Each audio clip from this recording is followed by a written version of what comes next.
Din po yung ano po, yung hindi makatayo po yung may diferensyan pa. Ito. Okay. Ito. Tingnan natin yung paa mo. Na paano pala yung paa mo? Ano po, napilay po. Napilay? Matagal na yan? Hindi. Oo, matagal na po. Mga ilang taon na? Mga 5 taon. Mga 5 taon na. Tinto mga ma'am sir, tingnan natin. Yan ang mga dito yung ano, kung tingnan ko na paano. Ito po. Ito yung isa. Hindi na siya makalakad po. Ito hindi to ma-straight. Hindi na ma-straight pala itong isa. Ay, may sugat. Ito. May sugat po. Na paano pala yan? Isa. Ito mga ma'am sir, hinaanuhan pa, hindi na nga makalakad. Ito, kawawa yung bata. Ito po. Hindi pala ito ma-straight na. May street po. Ito, maganyan pa? Hindi na. Hindi na yata. Talagang, hindi yung pag ano mo, gapang na lang. Saan ka ba sa Bisaya? Santa Cruz po. Santa Cruz, Southern Leyte. Southern Leyte. May nanay ka pa doon. Tsaka tatay. Mamag papa mo. Meron pa, may kapatid ka pa doon. Oo, dalawa. Dalawa dito. Sinong kapatid mo?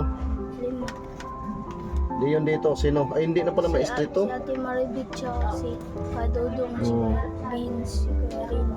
Ilan taon ka na? 11 po. 11. Nag-aaral ka? Hindi. Oh, hindi. Hindi ka na pag-aaral. Ano yung pangalan mo? Maricar Paildin.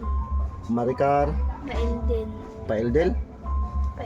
Paildin. Paildin. Ito mga ma'am sir, hindi na po. Ito araw-araw ginagapang na. Hindi na pala ito ma-street, no? Hindi ito maganon. Talaga nakaano lang. Ito mayroon pang ano po. Tinubuan pa ng ano po, Isa. Kung kawawa naman po. Talaga ano. Ito may bigay ko sa'yo. Dinala natin mga ma'am sir ang ano. Kahit ano makatulong tayo. Ito, tanggapin mo yan.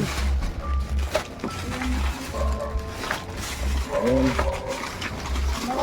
Nakaplito yan. Tsaka may gatas. At saka ano. Tsaka may mga sabinas dito. Para mapanos pang araw-araw mo. Ayan. Tsaka may bigas dito. Ayan. Para makatulong sa pang araw-araw. Tsaka may ibigay ako sa'yo ng kunting cash. Ito. Tanggapin mo. Manalangin lang talaga sa may kapala. Ganon. Anong masabi mo? Salamat. Baka maano natin yan yung ano ma-street po lang. Puro ano no, matigas no. Ito mga ma'am zero talagang ano. Hindi araw-araw gumagapang ka lang. Ito pigsa ba to? Mas kagagapang mo siguro yan no. Sana maanuhan natin ng wheelchair. Ito mga ma'am sir, kasi pinuntahan natin kahit gabi na po para kahit paano maabutan natin siyang kunting tulong.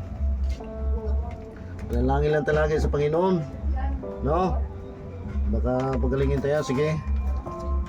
Hanggang dito lang po, maraming salamat.